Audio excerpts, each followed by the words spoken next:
Hello everyone, my name is Don, the movie reviewer, and today we're going to be talking about John Krasinski's A Quiet Place. A Quiet Place is one of my most anticipated movies of 2018. I was really excited about this because when I saw the first trailer for it, it piqued my interest because it looked weird and different and strange, and I like those kinds of things. But I will say that as I started to pay more and more attention to this movie and seeing each individual trailer, my anticipation for this movie slowly started to decline because I really didn't know what to expect from this thing. But I just got back from viewing it, so let's get into it.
We can't protect them. We have to protect them.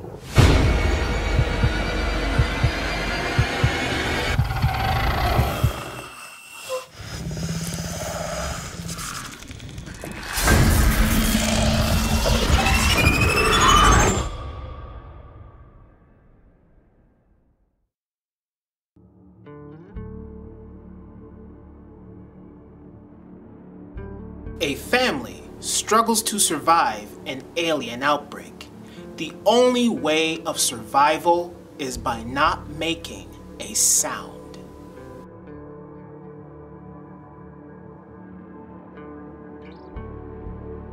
The family is the most important thing here.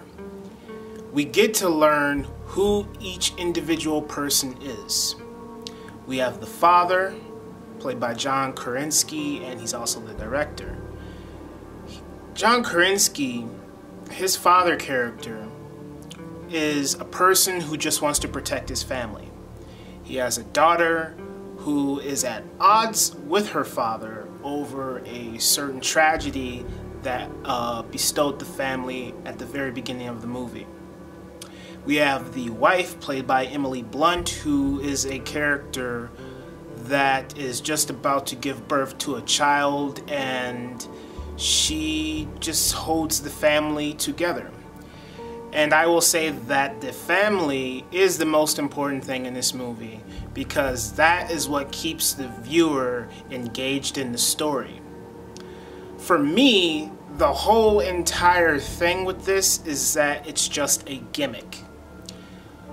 The movie from the very beginning sets up the fact that no one is supposed to make a sound. If you make a sound, you die.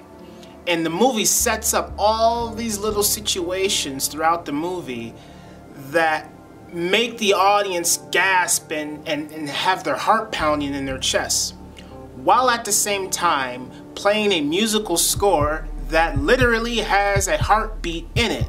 So I feel with that manipulation, that is what keeps the viewer on the edge of their seat.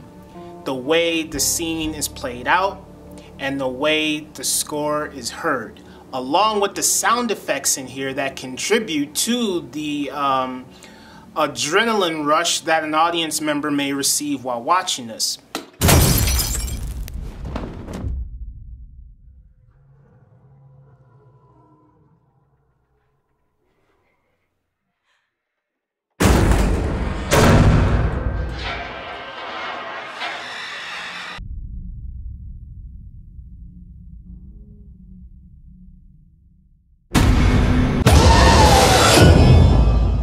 And I I felt those little things with the situations the characters had to go through were fine at first because it was different, it was, you know, it was fresh and new, but at the same time they were just, it was constant jump scares. It was a new form of jump scares, and it was useful for the movie because you're not supposed to make a sound, so you could say this movie also feels kind of like a silent film.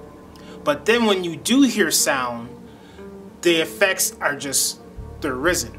They're risen up, and it's just a loud bang, booming sound, and it constantly does this throughout the movie with false scares, and they're just jump scare effects. And it's just a gimmick, it's a ploy to make the audience anticipate something going down. So when you don't hear noise, you're paying attention to the story, and then when you do hear noise, that's just immediately supposed to make you jump. Then the music comes into play, and then, you know, it sounds like a drum beat and a heartbeat going and racing, so that gets your adrenaline pumping. But you're also interested in the family because of the situations that the family is going through, and I would say all of that combined makes for a very intense experience, and for something that just seems a bit dull, and it could have been a lot more.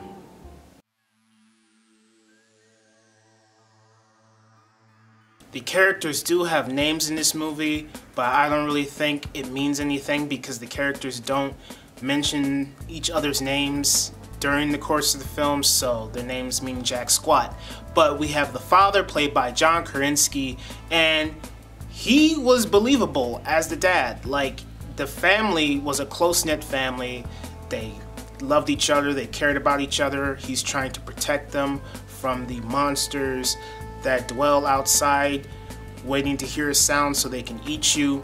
And I really believe the relationship that he was going through with his family. I also believe the tragedy that fell upon the family. You see him going throughout the film, grieving over the situation. And the only negative thing I can say about that is that I felt the emotion should have been heightened, because it just felt pretty monotone. I understood it and I felt it because the movie explained it to me visually, which I give it props for that, but at the same time I feel like it should have just added more layers to the tragedy that happened with the family and how they were grieving and how the father was handling. The way he handled it was great and it was explained thoroughly, but I just wish there was a little bit more. Emily Blunt plays the mother, and she's a good actor here. When I think about it, there's really no point. She doesn't do anything. I mean, she's just the mother. She's giving birth. The family has to protect her, and that's it. But I will say you see the connection with her and the family. Like I said, the whole entire family here feel like a real family. The actors here play their characters perfectly, and they feel like a real family. It's just that I feel Emily Blunt's character, she doesn't do anything until I say the end of the movie, when she has like a triumphant moment. But throughout the course of the movie, I mean, she's not a damsel in distress or anything. She's just kind of, she doesn't really do much here, and that's why I feel like the husband and the wife dealing with this tragedy that happened could have had more layers to it and been executed a bit better. But we do understand the pain that she's going through, because she does have her moments where she's crying, and we understand that visually, and I enjoyed those scenes. So it could have been better, but I did enjoy what I saw. We have the daughter in here, and the daughter, I would say, is the best character in this film next to the father. Father's the second best, the daughter's the first best, in my opinion anyway. Because her character, she has this tragedy that happened to this family. She's the one who's most affected by it. When you see the opening scene to this movie, you understand why she feels the most hurt. More so than the father, more so than the mother, and you feel that. And that's why I say I like movies that don't really explain things to me through narrative, that is verbally told. I like to soak it all in visually, and that's what this movie does. It makes you soak the narrative in visually, so you're paying attention to these characters. You have to pay a close eye. You have to put a close eye on these characters, because it's like one of those movies, you turn away from the screen, you may miss something. And so with her, seeing the opening scene, seeing what happened, and then seeing the progression of her character, and watching her deal with the situation that happened, you feel for her. you feel sympathy for her and you feel bad, and you see what she's going through with her father and trying to rebuild her relationship with him. But at the same time, like I said about the other characters and just the whole family in general, is that I feel like there should have been more layers added to these characters and give them more rich depth, because what I got was satisfying, but it just wasn't satisfying enough, to me anyway.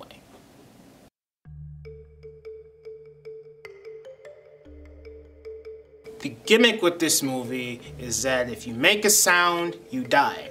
You have these alien-like creatures roaming around, and the movie doesn't explain who they are or where they came from, which is fine. I don't care. They don't need to explain that to me. But I thought the aliens were effective in setting up the situations that the main family had to go through throughout this movie. And like I said, I just wish the movie could have added more depth and layers to these characters to make them more rich and grand. And the movie did a perfect job of explaining who these characters are to me and their relationships with each other, and as a whole, visually, with visual storytelling, and that was tremendous. I like movies that do that. But at the same time, just wish there were more layers to these characters. And the gimmick with this about not making a sound was effective and it worked, but at the same time the gimmick kind of made me upset because it continued to do it throughout the movie to the point where I just became really upset.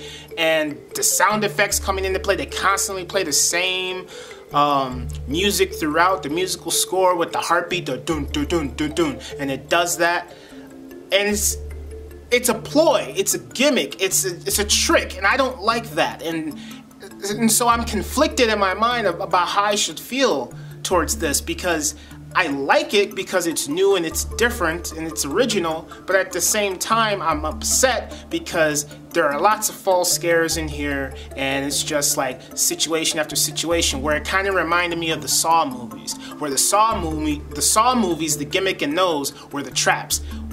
Here's one trap, and now the next trap is even better than that one. And then there was a scene in this movie that did remind me of the previous Saw movie, Saw Legacy I think it's called. There was one scene that did remind me of that, and it kind of annoyed me. So that's what it is. The gimmick is there's situation after situation after situation, and it goes on, and it just drags out, and it's kind of annoying. And I will say that by the end I was satisfied, but then I was also kind of disappointed.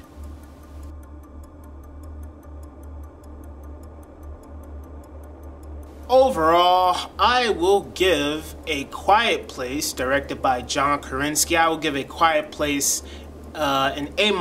I give it an A- because, like I said, the movie is effective in what it's doing. The gimmick in the movie does work, but then it just repeats itself and repeats itself. It's just like rinse and repeat. And it's just situation after situation after situation. Like the gimmick in the Saw movies are the traps. What's the better trap next time around? And then this, or what's the better jump scare we can do next time around with no sound? Because at first there's no sound. You hear music that gives you illustration of what's happening, and then a character gets into a situation, you're like, oh, what's about to happen? Oh, nail-biting stuff. And then all of a sudden, boom, something happens and the sound amplifies and you jump, and it's just constant jumping and jumping over and over and over again. And then you got these aliens in here who are kind of just, it's absurd in a way. But I would say the main focus in here is the family, which is good, because that is what keeps the viewer engaged, at least me, and that is what propelled the story for me, and what kept it going, and what kept me from falling asleep was the family and how well they were executed. But at the same time, I do wish that this movie could have added, the movie's only an hour and a half, and I wish they would have made this at least 2 hours to give us more in-depth explanation of the family and how close they are and why they want to try to survive in that horrible world they live in. Because honestly, for me, as I was watching the movie, they give birth to a baby, and I said to myself, why would you give birth to that baby when you have this horrible, fucked up place that you live in? Why? Why would you even want to live? Why don't you just die? Seriously, that's how I felt anyway, because if I was in that situation, I'd be like, just kill me. Just kill, why do we live anyway? It doesn't make any sense. But, you know, I enjoyed the movie for what it was and what it did and how everything was executed. It just could have been executed a tad bit better, but I still enjoyed the movie. So as always, thank you for watching, and I'll see you next time.